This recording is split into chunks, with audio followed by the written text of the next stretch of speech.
Hello dudes, my name is Abed Motasemi and welcome back to my channel. Today I'm gonna be making a very interesting tasty bread which is very well known in lovely Indian cuisine. One of my favorite cuisine, actually I'm so obsessed with it. Roti is a flatbread from Indian cuisine that honestly everyone should learn how to make it. The reason is it's very simple to make, it takes only 20 minutes, needs only 2 ingredients, flour and water, no yeast is needed, storable in the fridge or freezer, and you can literally serve it with anything. Well, very similar to the Mexican tortilla bread. Last but not least, it's so fun and satisfying to make because if you do it right after a lot of failure, you're gonna get the perfect puff. There are different names for roti like Chapati and Phulka that quite frankly I don't know if they are the same thing or not. Here is where Indian dudes or grandmas should jump in and comment below where the differences are. Traditionally, roti is made with 100% whole wheat flour called atta. This particular flour is much finer, lighter and absorbs more water than the typical whole wheat flour that we can find in the US. So that's why I'm gonna be adding all-purpose flour to make the texture very close to atta. But if you wanna be cool and act like a pro-Indian chef, you can go ahead and order the real deal atta online. Alright, so enough talking and let's jump in. First, you gotta know roti is very simple to make, but at the same time very simple to mess it up. Look how many I made already and I failed. Well, it's okay, don't cry, don't give up. Making roti that puffs perfectly require practice and experience, and today I will be sharing some pro tips for a perfect puff that I learned from my failures and a lot of researches. Alright, cool. In a large bowl, dump 1.5 cups or 250 grams whole wheat flour along with half cup or 85 grams all-purpose flour. If you got atta flour, use 2 cups of that with no all-purpose flour. At this point, I added just a pinch of salt, very little amount. This is optional and a lot of roti recipes doesn't have salt. Got reason behind it and I explain it shortly. Mix all dry ingredients together until they are very well combined. Then add 1 cup or 230 grams hot water to the party and start mixing. 2 pro tips guys. This dough does not have any yeast which accelerate the gluten forming, so if you add more salt you're gonna slow down gluten forming, and less gluten means less gas and bubbles in the dough, which means no or less puff. Second tip is using hot water which helps gluten development and softening the dough. I recommend to transfer everything to your working surface cause you need to massage the dough very well for 10 minutes again for gluten formation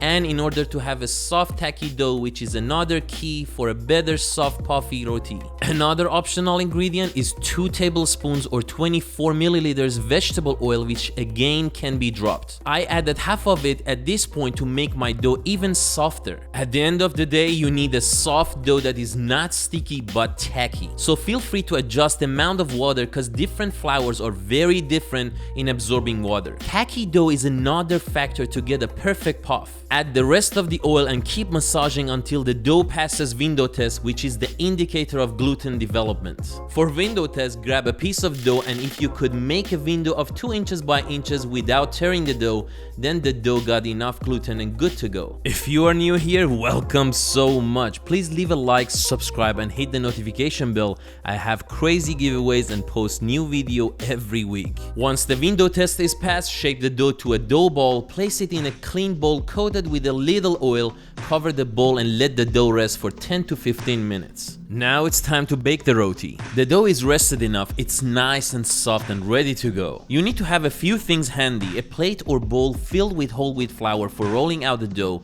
a tongue, turner or a soft pancake type spatula, and a roller. I also got a butane burner and a cast iron skillet, which is the best thing to bake roti because it preserves heat very well. You can also bake roti on electric stove, but because we need a high temperature, make sure to have the ones with double heat elements. Alright, timing is important here, and what I found the best is to turn on the burner and while it's heating up, work on rolling out the dough. You need to keep the dough soft and moist, so that's why I recommend to bake 1 roti at a time. Grab a piece of dough like a little smaller than a lime and cover over the rest of the dough again to prevent it from drying out. If you want to have a perfect puff, you need to make sure that the little dough ball is very smooth with no crack, because if you got crack, steam will escape from there and you'll get no puff. Roll the dough ball very well between your hands, press it down a little bit to shape it like a disc. Look at it, gotta be this smooth all the way around. Then place the dough disc in the flour and coat the both sides and all around the disc with flour. Then start rolling with even and uniform pressure, turn the dough 90 degrees and roll again to flatten the dough like the way I'm showing you. One more time in the flour on both sides and roll it again to get the disc fairly flat. Make sure to roll only on one side of the disc, whichever side you started with. Pro tip, I've got nails, so I highly recommend wearing gloves at this point because your nails might scratch the dough and even a little hole or crack is enough to mess up with the puffing. Another pro tip is to roll out the perimeter of the dough disc a little more. That's how a good roti is supposed to look, and also it closes very tiny possible cracks. So you should have a thicker dough in the middle and thinner on the perimeter. Gently lift the dough, shake off the excess flour, and we're gonna place it on hot skillet top side down, so the top side that we were rolling on will be baked first. That's the thickness that we are looking for. If it is thinner, your roti will burn and never puffs, and if it is thicker, you won't get a nice good looking roti. Too hot, the roti burns. Too cold, the roti won't cook properly, and in the both cases it doesn't puff. What I found the best sweet spot is between 450 to 500 degrees Fahrenheit or 235 to 260 degrees Celsius. If you got one of these infrared thermometer, well, that's great. If not, test it with a few drops of water. When you hear sizz sound, the skillet is hot enough and ready to go. Also, you should be able to feel the heat when you hold your hand 2 inches away from the skillet. Anyways, place the dough on the skillet and wait like 30 seconds or until you see the first bubble. You see that the dough start turning color and the bottom of roti should have a few very light brown dots. With the spatula or tongue, very gently flip the dough and wait for another 20 seconds and then flip it again for the second time. There are 2 ways to puff the roti and finish it off: on the skillet or on open flame, which is my favorite. Here is the first way. Immediately after the second flip, press down the bread gently with a little pressure on the sides with use of your spatula, a piece of towel or cloth. If you are lucky enough, did everything right and steam does not find anywhere to escape, then you will get a perfect puff. As I said, it comes with practice, and even if you don't get puff, it's fine. It's still gonna be very tasty. It's cool to watch and impress your friends. It's not gonna add any flavor. Once you got your desired color and level of doneness, take the roti off the heat, and it's better to keep it covered to maintain the softness and freshness. And here is the second method. After the second flip, take the skillet off the flame, then place the side that you started baking with on the flame. Again, if everything goes well, roti will puff immediately on its own. In this method, roti could burn quickly, so keep turning it until it's done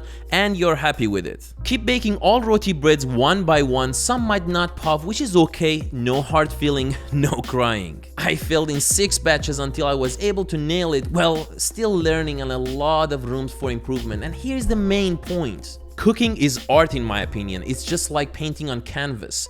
Takes time, needs love, passion and patience. As I also mentioned earlier, you can use electric stove. It might be a little tougher to bake roti, but it is doable. Once you are done baking all the roti breads, traditionally you should rub some ghee or melted butter on it. You can serve this however you want. One traditional way to enjoy the roti is to sprinkle some sugar on it, of course after the ghee or butter. I added some cinnamon and it was pretty good actually, like cinnamon roll but with roti bread. I also made myself another roll that I love. Brush some butter on the roti, add some cream cheese, a few slices of tomato and leaves of Italian sweet basil. Gosh, I'm so obsessed with basil. Season it lightly with sea salt and finish your roll with a few drops of balsamic vinaigrette to add a tiny acidity to the party. I love this combination so bad. It's a perfect balance and of course super fresh ingredients. Frankly, the possibilities are endless. You can use it to make tacos,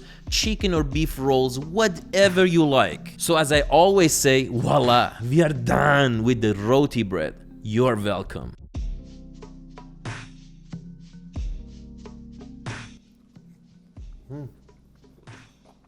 So good. Sorry. Okay, if you made this roti at home and it didn't puff or it didn't go the way you were expecting, it's okay, it's totally normal. It comes with a lot of practice and experience. So I made several batches and I fail, and that process is fun. It's failing and figuring it out and figure out little thing and just, you know, nail the recipe. It's so satisfying, at least for me. So anyways, if you like my video and actually learned something, please subscribe to my channel. That really helps me and my channel to grow. I really appreciate it. And a lot of giveaways are coming out your way, so please don't forget to subscribe.